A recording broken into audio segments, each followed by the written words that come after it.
Our blind spots can cost us a lot of time and money, especially when acquiring a business. Our special guest today is a mergers and acquisitions pro. We're going to discuss deal killers, deal negotiation, qualifying opportunities, and a whole lot more. If you are considering acquiring and even selling a business anytime soon, you do not want to miss this conversation.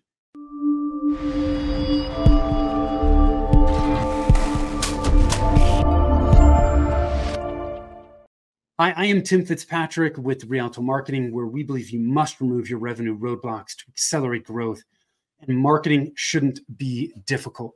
Thank you so much for taking the time to tune in. Super excited to have Heartland Ross from eBridge Marketing and the Host Broker. Heartland, welcome and thanks for being here. Excellent. Thanks, Tim. Looking forward to it. This is going to be a fun session. So thanks for having me on. Yeah, me too. Looking forward to it. So before we jump into the heart of the conversation, I want to ask you a few rapid fire questions, help us get to know you. You ready to jump in with both feet? Let's do it. Okay. When you're not working, how do you like to spend your time? I like playing sports, and I coach my kids, so love playing with them and coaching them. Cool. How many kids do you have? Two. Cool. They keep you busy, right? And they grow up fast. What's your hidden talent?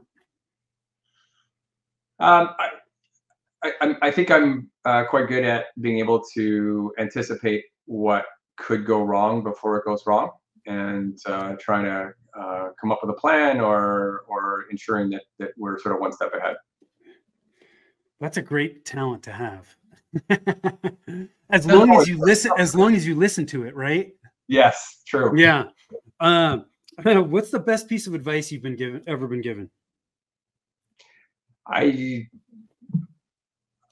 As I've gotten older, I've appreciated it more, is appreciating what you have and not sort of wishing life away, wishing days away, waiting for Christmas, waiting for holidays, just enjoying, appreciating every day. Yeah, I love it. Have you ever read any books on Stoicism? Not specifically. That philosophy is very in line with Stoicism, which is why I asked. But there's a lot of programs and courses and articles and other books that I've read that will contribute, but not sort of specific on a topic. Yeah. What's one thing about you that surprises people?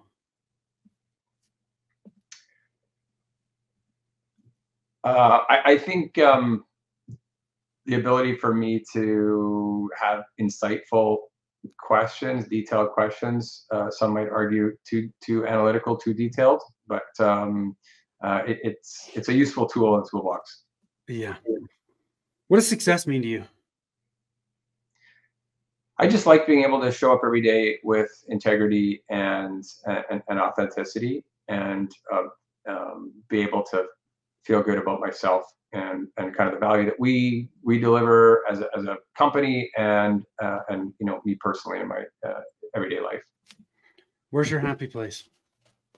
I have a cabin that's a few hours away, and it's seasonal, but I love spending time there. What qualities do you value in the people you spend time with? I have to say one of my top core values is integrity, and I appreciate that with anybody that I'm working with. Yeah. Awesome. Thank you for that. I want to ask you a little bit more. Tell us more about eBridge and the Host Broker, because you're doing a few different things there. Tell us a little bit more about the history and what you guys are doing. Yeah, I mean, I guess the quick version, we started just after September 11th, frankly, and we began working with in the hosting industry with IT firms that were providing hosting solutions of one sort or another, primarily shared hosting, along the likes of GoDaddy, but others. HostGator was for example, one of the firms that we spent a lot of time with. And we're growing those businesses, and as time went on, we started going up stack, if you like, through to managed hosting, managed infrastructure, data centers, and managed service providers as sort of a part of the ecosystem. And as we started providing more and more marketing services, companies started growing. The space became more crowded. Some groups decided they wanted to take advantage of that and get out. Other groups wanted to take advantage of that and grow larger. And at the same time, marketing was becoming more expensive and more difficult. And as a result, some groups put either in camp of I want to get out and do something else, or I want to double down and grow. Those who were struggling also sometimes faced capital constraints, and so they came to us because we had a pretty darn large sort of ecosystem of IT companies.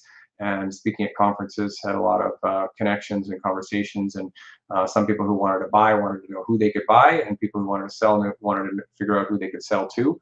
And so we built out our M&A practice, and fast forward to today, and we have two sides of our business. We have our marketing agency side focused on IT firms and MSPs, and then our M&A practice, which is under the brand The Host Broker and the MSPbroker.com.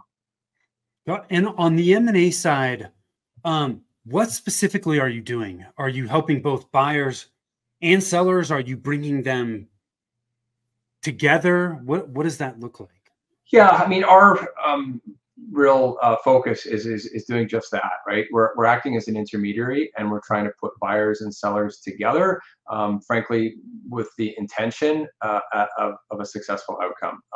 And a successful outcome for us is a question afterwards to say, hey, buyer, hey, seller, would you do that transaction again? Was that a deal that you're happy with? And we're looking for a yes on both sides of that.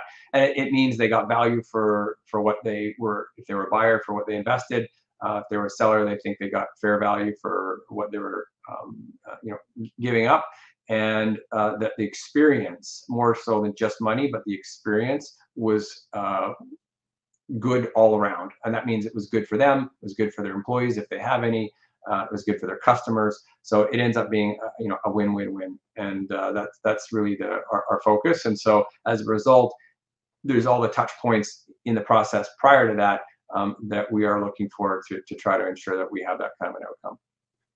So are you guys brokering the deal or just making the introduction? Yeah, we're full service, start to finish. Okay. So we're brokering, facilitating both sides, and that goes all the way from deal origination on our side with sellers to introducing those opportunities to buyers, and then facilitating all of the questions and due diligence that's necessary, and letters of intent, and then further due diligence all the way through to ideally through to a close. Got it. So when that happens, are you typically you're obviously working with the owners of each company, but do they typically have representatives like, CPAs, legal folks on their sides that you guys are dealing with as well? It depends on who the buyer is. I would say that if they're more sophisticated, the answer is yes. If they're less sophisticated, then typically no. And sometimes they might say they do, but for instance, we were working on a transaction recently where we had to recommend to the group that you need another attorney. This attorney is they're not from, they were a real estate attorney, for instance. Right. M&A or transactions, right? So they're just asking the wrong questions. Their process is wrong. They're giving them wrong and bad advice. Is just not going to be conducive to getting a transaction done. So we really want to ensure that if somebody's bringing their parties to the table, that those parties are familiar with M&A and all of the different processes around that. If they aren't familiar with M&A, it can still be done. But in some cases, we get somebody who's not familiar with IT, nor are they familiar with M&A, and it's just a disaster. So those resources need to be in place on both buyer and seller side. Typically, the buyers are more likely to have that in place than the seller, but sometimes we have to help with both. And we don't, when I say help, we don't provide those services. We can just make referrals to groups that do. Yeah. Okay. Got it. So you bring buyer and seller together. What kills deals, right? What are the most common reasons deals just fall apart? Yeah. So look, I mean, there's a lot of answers to that question. If I had to pick my top one, I would say it relates to valuation, and that may seem obvious, but let me just sort of explain in a little bit more detail. So so sometimes what somebody wants for their business as a seller Yeah. isn't aligned with what the business is worth. Yeah. So it may be that they're retiring and they need a certain amount to retire and live, be able to support themselves and their family, their spouse for the rest of their life. But that has no bearing on whether the business is worth that same amount. So Yes. the first question is, what is the business worth, and is that aligned, right? Um, does the buyer, does the seller rather, believe that that's reasonable, and is that sufficient for them to sell the business?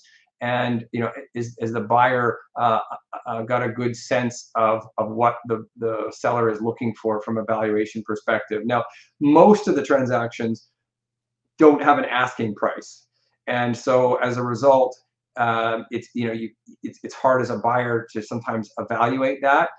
But most of these businesses are valued as a multiple of, in the case of MSPs, a multiple of EBITDA or adjusted EBITDA, Yeah. and so there's a range in there. But having said that, there's other factors like payment terms. So, if someone's getting paid over 10 years, obviously it's a different deal than if they're being paid 100% cash on close. Whether there's an earnout component to it, that means that as a the seller is going to get paid contingent to something happening. Customers staying, revenue Yeah. being um, similar to some sort of baseline that's established. So there's these trade-offs, and to the extent that the buyer has to take more risk, in other words, putting more cash up front, less, no earnout, or a less aggressive earnout, then they're going to want some upside, and the upside is going to be a lower price. So setting these expectations around valuation is huge. And then the other aspect that we see is that, and this is usually I'm talking to this question from both a buyer perspective and a seller perspective, and I think that's a useful exercise or a lens to look through, because it's important that the buyer understand whether the seller have reasonable expectations, not only in terms of price, but also, have they factored in tax, right? They're not going to be able to take home 100% of what Right. they're going to be receiving. So have they factored that in? What about debt? Is there any debt? Are there partners or investors that need to be paid out? At the end of the day, is there alignment there? And mismatch of valuation expectations is probably the biggest driver. There are other aspects related to trust, which are extremely important. I don't know if we have time to kind of go into more, but time and trust. Time kills all deals, and those two are other significant components. Yeah. So, I want to pull a few things out because you just dropped a ton of really good stuff there. When you say time kills deals, you mean too much time passing kills deals. Correct. Yeah. I mean, another way that you may have heard of it, or groups have heard of it, is deal fatigue, right? So, Yeah. not sticking to timeframes that have been laid out, sticking to commitments, Yeah. and that can be on both sides. And sometimes there's a bit of a finger pointing exercise. The buyer says, "Well, the seller didn't get me the information in a timely manner," and that may well be. So on both sides, it behooves both sides to kind of treat the whole process with time being of the essence. It's so we have to go into this with realistic expectations. When you were talking about sellers not being realistic about what their company's worth, it kind of reminds me of like people selling homes, right? Most Yeah. home sellers think their house is worth way more than it actually is. We need to go into it realistic. The other thing you touched on was most companies are sold based on a multiple of EBITDA. For those that don't know what that is, let me make sure I get this right. Earnings before interest, taxes, depreciation, and amortization. To keep it simple, think of it like net profit, right? I mean, it's close, not And exact, but it's for close. MSPs, it's oftentimes identical, Okay. just because there's not a lot of interest or amortization Yeah. in most cases. I think the other piece to add on there, and I mentioned it, but very quickly, was the adjusted part, right? So Yeah. what we're looking for is to or normalize, if you prefer that term, but another term that's used. And what we're trying to do is look at what the business would look like under from a buyer's perspective, under their management. So ensuring that salaries, yeah, your business is extremely profitable. That's because you're not paying yourself anything. Right. Right. So like we need to put in a salary that's reasonable for the value that you're bringing as a business owner, for instance, or your expenses are inflated because you have been writing off everything because you're trying to reduce your tax liabilities, but now the business shows that it's not making any money. Yeah. And so, yeah, are there some things there that could be added back? And usually those are things like cell phones, travel, entertainment, vehicles, health benefits, etc. Yeah. So those So things all. those are, if you're selling, you need to understand that obviously the more profit that you're making, typically the more you're going to be able to sell for.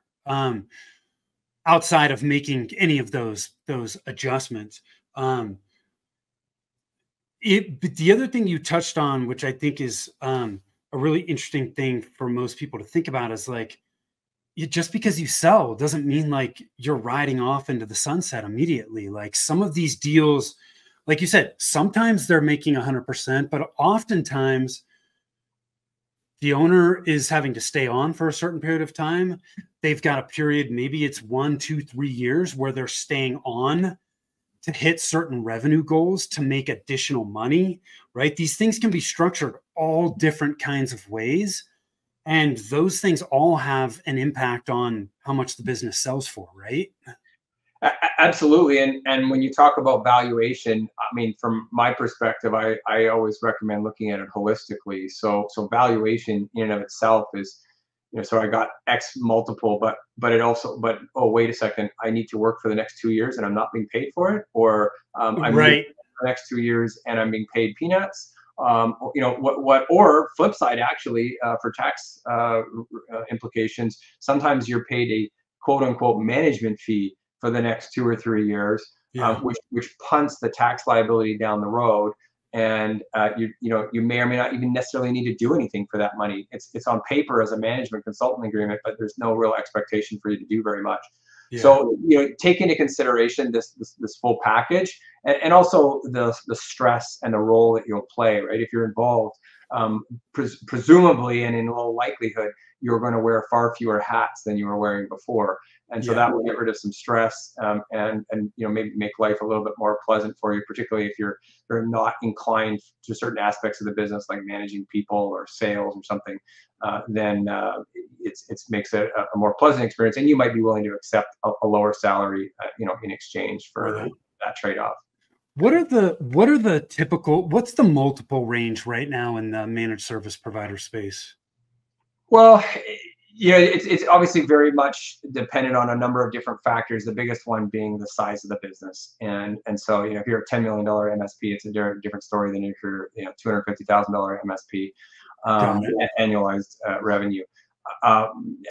If I was in an elevator and the 30-second elevator pitch is going to be 3 to 5x is my answer. But does that mean it can't be lower than 3? No, absolutely. It could be. Could it be higher than 5? Absolutely. But we are typically dealing with the kind of $1 to $5 million operations in terms of revenue, not valuation, and so they're going to fall in the higher than, if you're at 5 million, it'd be higher than 5x, but oftentimes it's kind of that 3 to 5 window. So if you're doing more revenue, there's the potential for the multiple to be higher. Am I hearing you correctly? Yeah. So look, as a very general statement, I mean, if you're doing more revenue and it's all hardware and you're making 5 to 10 points on it, then no. Then no. Yeah. But on the assumption that you've got a significant portion of recurring managed services revenue, then yes. that and revenue is, you know, the single biggest driver, but Yeah. there's lots of other factors as well. Yeah. And, Cool. and of course, you're going to get a bump because a bigger business generally will be more profitable, not always, but generally more profitable. So you're getting a multiple of a larger number, but Yeah. also you're getting a higher multiple. So it's sort of a two-pronged, you know, Yeah. bonus there. Yeah. Yeah. You're getting two bonuses there. Yeah. What so you're bringing two people together, right? Two companies together. They got to negotiate. What's one of the most overlooked aspects of deal negotiation? I think that some groups appreciate this, um, and I think some people do it naturally, and some people do it strategically. Other people don't appreciate it and don't do it. And I think that the answer relates to trust. Um, and if trust is not there, the chances of the deal falling apart are exceptionally high. Yeah. And so what am I talking about? And you might say, well, that's obvious, but like, how can we do that? What are some things that will grease the wheels, if you like? And you know, one of them is understanding the motivations of the seller, trying to structure a deal to cater towards the motivations of the seller. And so if you hear the seller saying that they hate sales and they don't want to do sales, don't try to create a deal where they've got anything to do with sales going forward post close. And recognize that if the upside is all related to increasing revenue, if they don't have anybody who can increase revenue other than the owner who doesn't like to do sales, it's probably not going to be something that's overly interesting to them. Yeah. So really or, you know, if there's some urgency around why they're selling, a health issue, which, you know, we've been dealing with quite a bit recently, frankly, you know, and there's some time is of the essence, some urgency there to try to structure a deal to cater towards someone in that situation. Probably they're not worried about cash 5 years from now. They'd probably prefer just to get the deal done, lower price, more cash up front, and just kind of be done with it. So to really try to understand their motivations, and so to the extent that you can, the seller can feel like they've been heard, you're starting to you know, build rapport. When you come on to initially anyway, a Zoom call, a Teams meeting or whatnot, or if it's in person right away, and sometimes it is, to jump into some of that rapport building, like who are we, what do we believe in, what's our company as a buyer, right? Why do people stick with us, why do customers stick with us, what's our philosophy around IT? Yeah. To jump straight into, you know, hi, my name's Heartland, and just start grilling with questions, without building that rapport for the first few minutes. And I've seen it done. They just sort of say, well, thanks, nice to meet you, appreciate your time, I've got a question for you about your business, and they drive straight in within 30 seconds. And I just think they're overlooking a good chance to build rapport and leave that buyer with leave that seller with a good feeling. And so, you know, talk about culture, talk about look for alignment. How can we bring things together? You know, meeting in person is a great way if possible. It's not always feasible. And then, you know, related to, again, trust, these are all sort of components that I think are foundational with respect to supporting trust, is looking at what's fair, right? Fairness creates a supportive seller. And if you're looking as a buyer post sale or post close rather, you want that seller to be sending you referrals. You want that seller to jump in on a meeting if need be to save a customer who's you know, considering switching, right? You want them to be part of the transaction and be supportive and endorse you. And if they feel like they got the short end of the stick on everything because you were trying to, you know, muscle them too much, you know, it's not going to be to your advantage, you know, in the months and years to come. Yeah, you know, it seemed to me, one, I love this, right? Because when you talk about starting to build rapport, it's like right from the beginning, right? How do you enter the transaction right from the beginning? Because that is setting the tone for how things may end up going down the road. The Yeah. other thing too that I think people may overlook too is how are you engaging throughout the process, right? When you buy a business, you go through due diligence, right? The the seller is being asked for all kinds of information so that the buyer can evaluate the opportunity.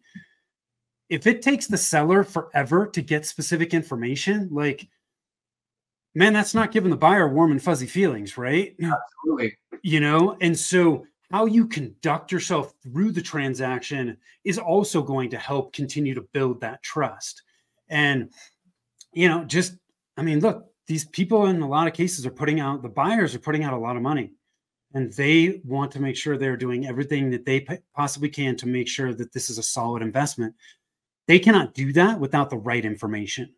So, if you're not getting it to them quickly, if you're not getting them accurate information, like, that's the kind of stuff where they're starting to not get warm and fuzzy feelings, right? And so what you're speaking to is trust going both ways, right? So Yes. I was talking a little bit more about the seller trusting the buyer, but the buyer, Gotcha. what you're talking about, which is I think extremely important as well, is the buyer not trusting the seller.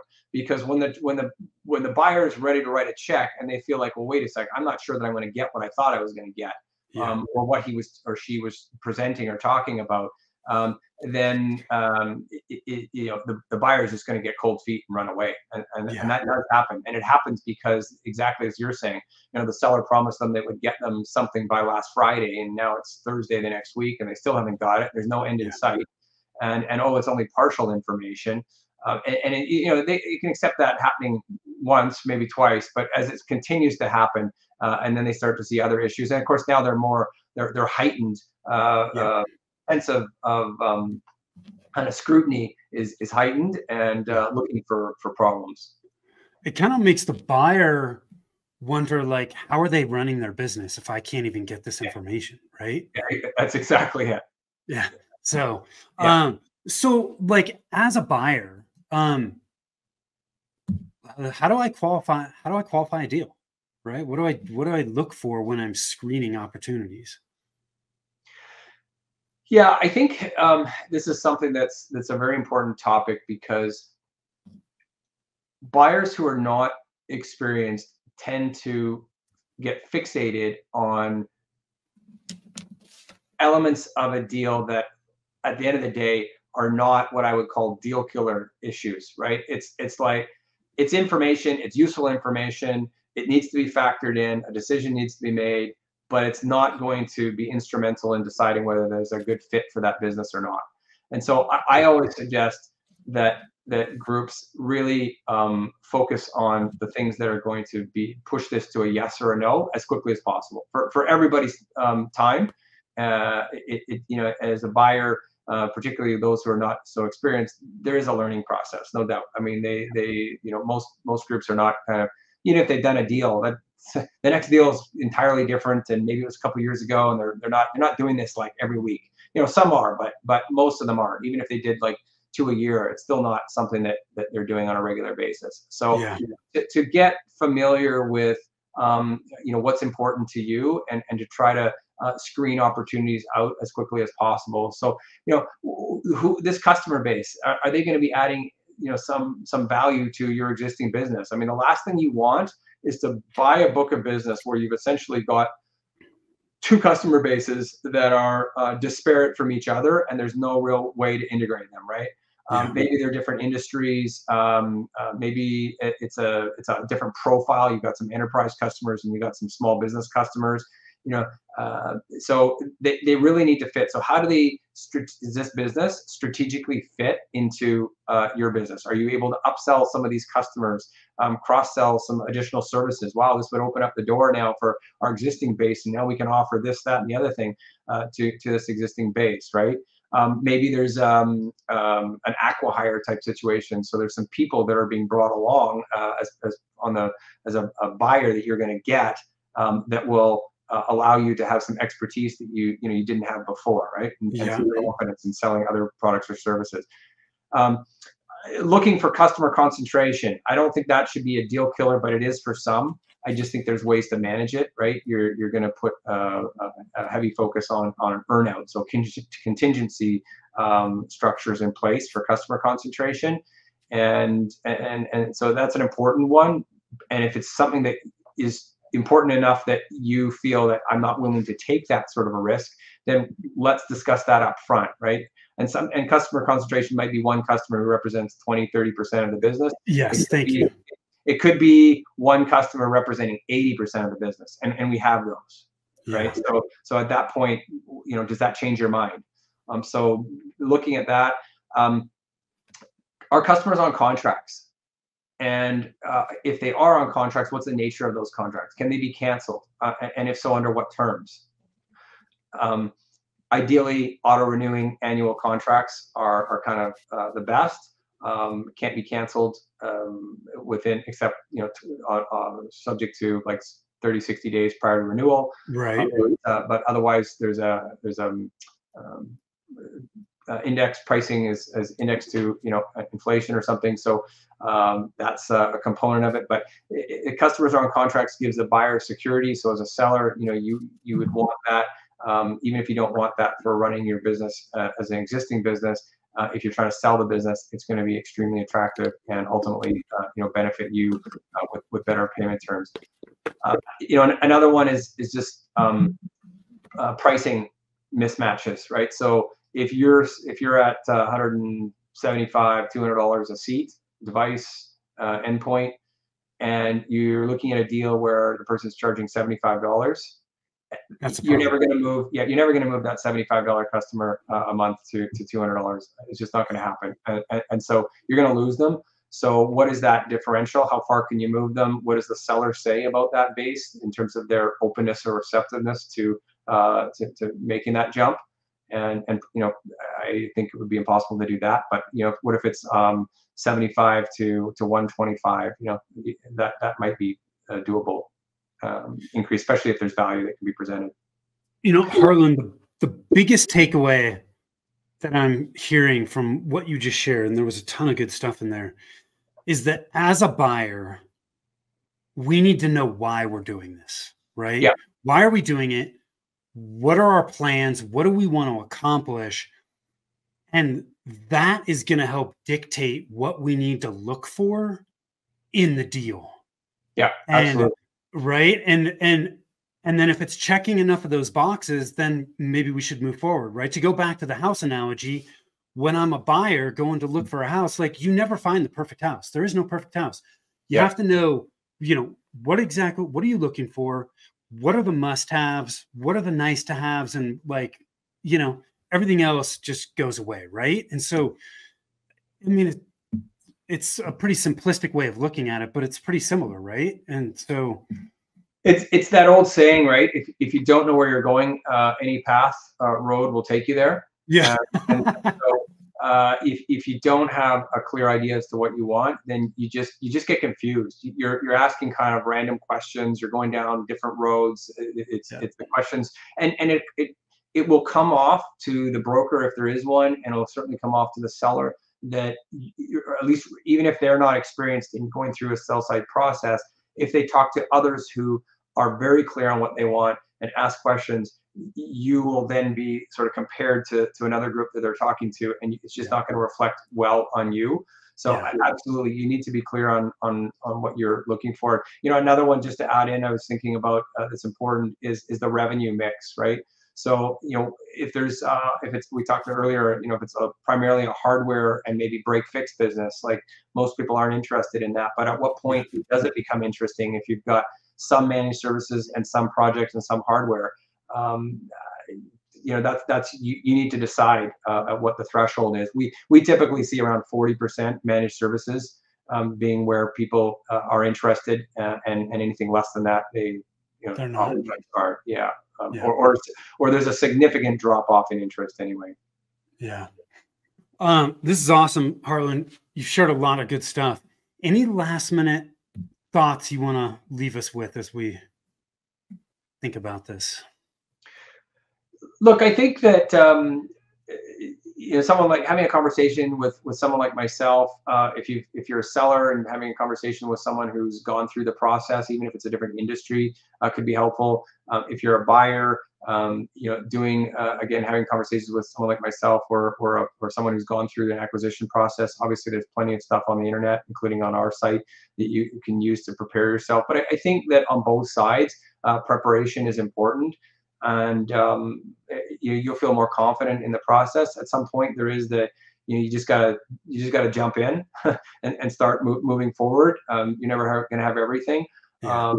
Using your house example, you don't know what you're looking for, but when you look at your first house and you think, oh, that sounds interesting, but then you look at the second house and you go, well, geez, this is much better than the last one. So now the last one's out of the picture, but you have something to compare, and so there is benefit in that. But it is important, as we've said, to at least have some kind of filters in place that you're going to use before you set foot in the first house, or in this case, as a buyer, setting up conversations with sellers and vice versa. If people are, considering this, either whether they're on the buy or the sell side, what's the best way to get in touch? Yeah, so you can go to our site, thehostbroker.com. There's a couple of things that I would just draw your attention to there. One is that if you're a buyer, we publish a list of companies for sale every week. It comes out on Wednesdays, generally speaking, and it's free to subscribe. You can access the sort of the deals each week, or the listings each week there. They're primarily in North America. About 86% of our business is in the United States, with the balance being in Canada and a bit in Europe. If you want to speak with me, you can reach me at heartland@thehostbroker.com.